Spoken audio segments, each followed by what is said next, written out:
Prior proper planning prevents piss poor performance, guys. When you're going out to the range, all you got to do is spend just a little bit of time before you go planning, and everything gets a lot easier. Because you don't want to be the guy that shows up without his rifles, without his tools, without his targets, without his ammo, being a safety violator. You know, the unprepared guy. What? So come on, let's take a trip to the range, and I'll show you everything that I do and my team does at a trip, so we can make sure all of our range trips are effective and productive. Let's go. The way that I like to do this planning is I don't set up a whole bunch of time ahead of time and like bust out a whiteboard and write down like the individual drills that we're going to be shooting, but I just think about the 5 W's, the who, what, when, where, and why of the training. So the first thing I always ask myself is, who am I going to the range with? Like, am I going to the range with the guys from work? You know, I know all of those guys know how to shoot. They're all fairly proficient. They're all going to bring their own firearms. They're all going to bring their own ammo, their own targetry, their own range bags. And if I know that, like, it adjusts everything else. Maybe if I'm going out with someone like my fiance, who her range stuff is my range stuff, then I know I have to do more work on the front end with the actual planning piece of that puzzle. So that leads us into the what. What are we shooting? All right, am I gonna be shooting pistol caliber carbines? Am I gonna be shooting AR-15s? Am I gonna be shooting concealed carry? Do I need to bring my gun belt? The what really determines the rest of the planning piece, because I need to figure out what firearms do I actually need to bring to the range. And on top of that, what ammunition, what targetry. Following that, we're gonna get into the where. Where is the range? I need to know the address, because if I have the address saved, if there is an emergency, I can use that to call for first responders. I also need to know where I'm going to meet all of my friends, because if I know where we're going and I've been there before, I know what kind of targetry, I know what kind of facilities are going to be present. I know if I need to pack a lunch. I know if there's going to be bathrooms on site. I know all of these things based entirely off of the where part of it. The third thing that we got to know, guys, is when. I have to know when I'm going to be meeting up with everyone. This should be pretty obvious, but this lets me plan out the next day a little bit further in advance. I know if I'm not meeting everyone until 1 o'clock at the range, I don't have to pack everything tonight. I can pack it all in the morning before I head out to meet up with everyone. I can double check everything. It lets me plan the timeline a little bit better. That way I'm not showing up 30 minutes late and holding everyone up. The most important piece of this entire little game you're going to play in your head before you go to the range is, why am I going to the range? Now, you don't always have to have like a concrete why, like, oh, I'm going to go shoot these drills, I'm going to work on this one specific thing. Like, that is not always the most important piece, but if you go there knowing why we're going to the range, okay, why are we going to the range? I'm going to zero my new rifle. I'm going to the range to practice for this specific competition that's coming up. I'm going to the range to meet up with all of my friends and have a good time. Like, knowing the why is going to help set the precedent for everything else that we're planning previously. Once you're done with all of that, then you can get everything packed up in your vehicle, you can get everything loaded. And once we get out to the range, guys, I'm gonna walk you through all of the stuff that I normally bring out with me to the range. That includes, you know, my range bag, it includes our ouch pouch, it includes, you know, my first aid kit and all of the other stuff that I normally bring out to the range. So if you're new to going to the range, guys, don't worry, we're gonna get a little bit deeper into the actual process so that you can have a good idea of what you're getting into. But I gotta hop out now and open the gate because we are here. So you're out of the range and there's no range safety officer present. Well, it's on the senior shooter at the range to make sure they take charge and let everyone know about weapon safety. Because remember, when we're out on the range, safety is always paramount. You should always go over the rules of weapon safety before you start shooting for the day. Now, the easy way to remember that is treat, never keep, keep, or treat every weapon as if it's loaded. Never point your weapon at anything you don't intend to shoot. Keep your weapon on safe until you intend to fire, and keep your finger straight and off the trigger until you're ready to fire. There's a bonus rule, and that's to know your target and what lies beyond and in between as well. On top of that, you're gonna wanna go ahead and go over some other safety things at the range. First, who's responsible for medical in the event of a catastrophic emergency? There's a lot of stuff that can go wrong on the range, guys. That's not just someone having an accidental discharge and shooting someone else in the range. That could be something like a shotgun experiencing a squib lobe and having the barrel explode. There's a lot of things that can happen on the range that can cause some form of medical emergency. So when you're out of the range, there should be someone who's responsible for being that first point of contact in the event of an emergency. So that person's gonna be the one that goes up, they're gonna assess the casualty, they're gonna start applying first aid, be that putting a Band-Aid on or all the way to applying a tourniquet. This person should have some sort of formal training in medical equipment. On top of that, everyone on the range needs to know where your medical equipment is. Now, we already talked about bringing medical equipment out here. One person's responsibility should be to go get that medical equipment in the event of an emergency. Also, you should have a third party that's separate from everyone else whose job it is to call some sort of first responder out in the event that you need an ambulance. Now, while that senior shooter is giving his safety brief, he should also tell you about the limitations of the range that you're on. So the range that we're on right now has a horseshoe berm around us. So it's pretty clear what our left and right lateral limits are and how far down we can shoot. We don't have to worry about too much on this specific range, but there are tens of thousands of ranges all across the country, and every single one of them is going to be different from every other one. So when you're out on the range, the senior shooter should be able to, okay, well, this is our left lateral limit. This is our right lateral limit. We don't want people shooting outside of those limits because the round could travel off of the range and go somewhere where it's not safe. Also, they should know what things are on that range that could present a danger to the shooters or to other people that are on the range. For example, we would frequently have a cattle farmer's cattle wandering into the back stop of the range. Now, when that happens, you got to call a ceasefire because no one wants to shoot that cattle rancher's cows and then have him complain to the county and get the range shut down because it's dangerous for his cows. So that senior shooter should be able to go, or the RSO should be able to let everyone know before shooting starts what's going to put the range into what's called a check fire, where everyone stops shooting and we wait for cows to get ushered off of the range by cowboys or anything like that. So these are some things you should immediately take into consideration before you start actually shooting on the range. And this is specifically if you're shooting with people you don't know and there's not a range safety officer present. If there's a range safety officer present, generally you're going to get some form of brief before you go out on the range so that you already know what these things are, and there's going to be someone whose sole job is out in the range to actually keep things safe. Now, let's talk about range safety officers for a second, if you've got one of them.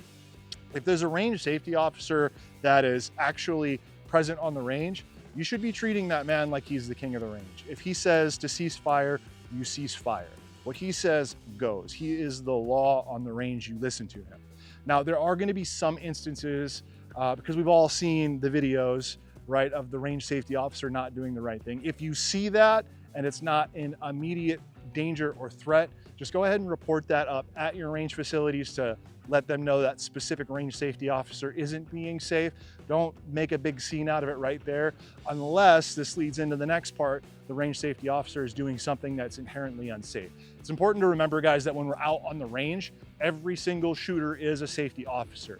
Anyone can tell anyone else on the range, hey, what you're doing isn't safe, please stop doing that. We've all seen shooters who are let's say outside of their competency level and they're doing something that isn't safe. You should not hesitate to talk to that person and say, hey, like, you just flagged me with your gun. I don't know if it's loaded. I don't know if it's unloaded. Like, you can have these tough conversations on the range, but try to do it in a respectful manner. Since we're on the range, guys, remember, this is a social setting, like it or not. You're not always going to be on the range by yourself. You're not always going to be having the entire facility to do whatever you want. There's going to be other shooters present a lot of the time. You have to remember to communicate with other shooters. If you're at your bench, you're on the firing line, you're sending rounds down range, maybe there's another shooter on that firing line that's doing a zero of their target. They're usually going to wait for you to stop shooting before they go check, but they might come over if you're shooting a long string of fire and say, hey, can I go down range and check my target? I'm doing a zero. Be courteous of other shooters, guys. If that's something they need to do, don't be afraid to put the range into like a little bit of a short ceasefire so they can go down and check their target, because you would expect that exact same treatment yourself if you were doing a zero. So just remember the golden rule: do unto others as you would like have done to you. It's a social place out here, guys. Everyone's usually going to be pretty friendly with each other. We all immediately share one hobby in common, and that's shooting. Everyone really likes not only just the mechanics and engineering that goes into firearms, they also like sports shooting, they like clay shooting. You're gonna find people on the range you have common interests with. So use that as time to network with other local shooters. And you're gonna get the best and the most out of your networking by just being a courteous individual that works with all the other people in their space. All right, get into our range bags here, guys. These are not a requirement, and literally any bag you have can work as a range bag, but we've got a couple of range bags around the shop. This is actually the team's range bag. This is my personal range bag. And if you're making a lot of trips to the range, it's a good idea to have one of these, and it's gonna have all of your normal range essentials in it. These are just things that you're gonna wanna have with you on the range all the time. So if we open mine, we can actually see, there's quite a bit of stuff in this guy. So I always bring my main set of ear pro. These live in this bag because you just never know when you're gonna need these on a range. So we're gonna put them on. Someone might pull up to one of the other bays and start shooting, and I wanna have them. I always carry extra eye pro, usually clear and dark lenses. Normally I'm wearing a set of Oakleys on my head, but just in case someone else while I'm at the range maybe doesn't have eye pro, maybe they're one of the new shooters we were talking about earlier and they didn't think to bring them. I always bring extra sets. It's good to have them. Some people need them. Sometimes, you never know what's going to happen. This is kind of what your range bag is. It's your all-purpose mistake bag. On top of that, I've always got staples, my stapler, so I can get new targets up. Depending on the range you're at, you might be shooting steel, you might need black spray paint, you might need white spray paint, you might need orange spray paint. After you've been to the range a few times, you'll know what that facility has. But it's always courteous just to bring a set of spray paint so that when you're done shooting steel, you can walk down range and reface the target for whoever's next. Another thing, this falls in line with the eye pro piece. I always have one of these little tubes of foamies, because there's usually someone at the range who is like trying to shove their fingers in their ear every time you shoot, or they're taking 9mm rounds and they're stuffing them in their ear so they can get some kind of hearing protection. A bottle of these, it's like $5 to $10 depending on the brand. Just make sure you're getting something with NRR 32. This is the noise reduction rating. 32 is usually a good number to go off of. I believe, if I'm not mistaken, the decibels are reduced by 32 when you have these in, which usually gets things down into a safe range for your hearing. Let's see, what else do I got in here? Oh, I always bring some sort of device that'll let me look down range. If we're on a range where it's timed specifically, where it's like, oh, we're hot for 15 minutes, we're cold for 5 minutes. If you're doing a zero, something like this, you hold it up, you look down range, you can see your group, you can make adjustments even while the range is still hot. These are, I think this is from Vortex. I think this is like $80 or something, super, super cheap. Always have a cleaning rag of some type. So this will help with your eye pro, this will help with your optics, whatever you got. Just some kind of nice, cheap microfiber cloth. These usually come with your optics, so just keep those in there. I've got matte pens. These are just standard issue boring matte pens, but these are great for when you're shooting on cardboard. You can just go out, take the black, you can mark your previous shots. That way when you're taking your next group of shots, you know which ones were already hit because you've marked them. So it's always good to have something like that. Moving past that, what else we got in here? So ops number 9, everyone loves ops. So just some gun lube. This is good to have on hand as well, because someone will always inevitably only bring their guns to the range. And when they do that, they don't have any lubrication, they don't have any punch rods, they don't have anything whatsoever to work on their gun. You lube them up, they're usually good to run. See, I always bring some tools with me to the range too, because this helps you just be the fix-it guy. It's just a real avid gun boss kit for 5.56 right here. So, nothing too crazy. This allows you to do some pretty basic maintenance on your firearms. In the event you need to expand past that, I usually bring something like this. So this is just a Wheeler Space Saver. This is just basically an all-purpose screwdriver. It's got a bunch of different bits, takes up absolutely no space, and this lets me work on everything from taking M-LOK accessories on and off to actually, mounting and trying to help people out with their optics when they're not mounted properly. But always bring extra magazines with you, because you never know when you're going to forget to pack magazines. So having extra magazines on hand is always good. These are just Glock 17 mags. These are AR mags, nothing crazy.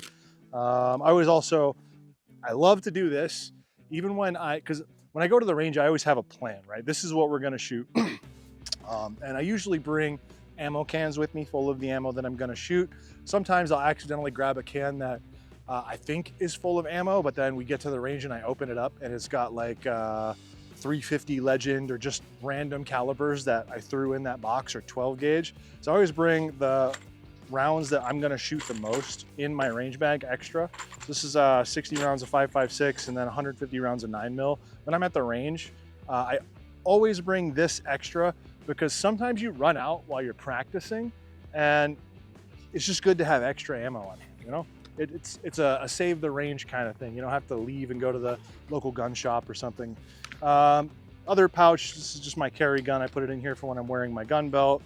Nothing too crazy there. And in this front pouch, I just keep batteries. These are just super common batteries. I got these like Harbor Freight for like $7 or something. These are AAAs, so all my electronic hearing protection uses those. They go dead all the time. Other people's go dead all the time. Always have AAAs. I bring Surefire 123s for all my weapon mounted light needs. Those are super common. And then also I bring these, which are the two most common types of batteries for people's optics. Those are CR2032s, CR25s. So people always are in need of these. You never know when your optic's gonna die. It's always a good idea to have some of those on hand. So when you're doing your planning phase, like you're thinking through, this isn't something you have to like get out, put it on a whiteboard or anything like that. Just think through the who, what, when, where, and why of what you're doing at the range. And then before you go, check your range bag, make sure it's topped off with everything you think you're gonna need, and then some stuff that you're not sure if you're gonna need. At the end of every range trip, I'll come back and I'll check this bag and make sure that anything I've used up gets replaced. So if I run out of lubrication, I'll put another bottle in there. If I use a bunch of my 9mm, I'll put some more in there. My spray paint can goes empty while I'm out on the range, I'll replace that. So something to think about with your range bags, just make sure you have that on hand. Not super necessary if you're a brand new shooter, but if you're thinking about building one, just run through your common who, what, when, where, and why, and then build out your range bag accordingly. And over time, these things evolve. So this isn't like, oh, day one, you know, I have all this stuff in my range bag. No, this is stuff that I've found that I need when I'm out at the range. So I just start packing it. You know, if you come talk to me again in 3 years, this bag's probably gonna look a little bit different than it does today. All right, guys, so there's some extra things you're gonna wanna bring other than just what's in your range bag. And these are things that I personally recommend bringing on every single range trip. You don't have to, but this is, I always bring this stuff. So first, I always bring extra medical gear. Whenever our team comes out to the range, we have this, we call it the ouch pouch. It's really just a comprehensive first aid kit of stuff that we have on hand in the event of an emergency while we're out at the range. So we've got basically a little boo-boo kit here. This is, you know, Band-Aids, tape, scissors, burn cream, all your basic first aid stuff. So we've got that. We've got a couple of tourniquets just in case there is some sort of accidental discharge and you need to actually stop the bleeding. You know, we've got combat gauze. We've got all kinds of little things in this first aid kit. Another thing that I do whenever I come to the range, this is a personal preference thing again, guys, because when we come out to the range, we're usually out here all day. I always bring a cooler with me, and inside of that cooler, I'll keep, you know, just some basic snacks, some Costco Kirkland power bars, some pretzels, some water, just that kind of stuff that'll keep me topped off throughout the day, keep my head in the game, allow me to focus. And the last thing that I always bring extra of is targets, because the last thing you want to do is go out to the range and you're out there and it's like, okay, I've got a purpose, I know exactly what I'm doing, and then you have no targets to actually fulfill that purpose. Don't rely on the range to give you the targets, just bring them yourself. You can print them off, usually for free on little standard sheets of paper if you need them, or you can get some nice expensive cardboard cutouts like we have here. Just bring extra targets. It's gonna save you a ton of headache out on the range. Another thing for you to remember, guys, when you're on the range, especially if you're a new shooter, it's just like going into the gym for the very first time. You're inexperienced, and that's not a bad thing. Other people that are there are gonna wanna help you because they have information and they would love to pass that off to you. So if you're on the range for the very first time, you're having an issue where your firearm's jammed and you can't get it fixed. You're having an issue where you can't figure out how to zero your weapon. You don't know what minute of angle is, so you're just getting these wildly off-base changes in your optic. Do not hesitate even for a second to find a friendly face in the range and ask them for help. Guys, I promise you 9 times out of 10, people on the range are going to want to help you if you have a problem. They might even pull tools out of their own range bag if you haven't built one yet to help you fix an issue that you're having with your firearm. This is a social setting, guys, and if you're on a facility where there's other shooters, use those shooters as a resource. They're absolutely free, and you're probably gonna make some really good lifelong friends out of it. When we're done at the range, guys, one thing that I always tell new shooters is that we gotta clean up the mess that we made. We should always be leaving the range facilities better than we found it. Everyone has a piece of BLM land or a DNR piece of land somewhere where they're able to go do target shooting. And you'll go out to these places and often they'll be absolutely wrecked. You're gonna have shotgun shells littering the ground. People are gonna have TVs and microwaves that they shot out there, just sitting there absolutely trashing the place. Guys, I cannot stress the importance of this enough. You have to clean up your ranges and take everything with you when you leave. Personally, not only do I take everything with me, I try to clean up a little bit of the mess that was left by other shooters that are present, because we gotta leave these facilities better than we left them. And the reason that we do this is so that other shooters can enjoy this space as well. If we leave these places trashed, especially when we're talking about public land, we risk losing that potentially for ourselves and for other shooters in the area.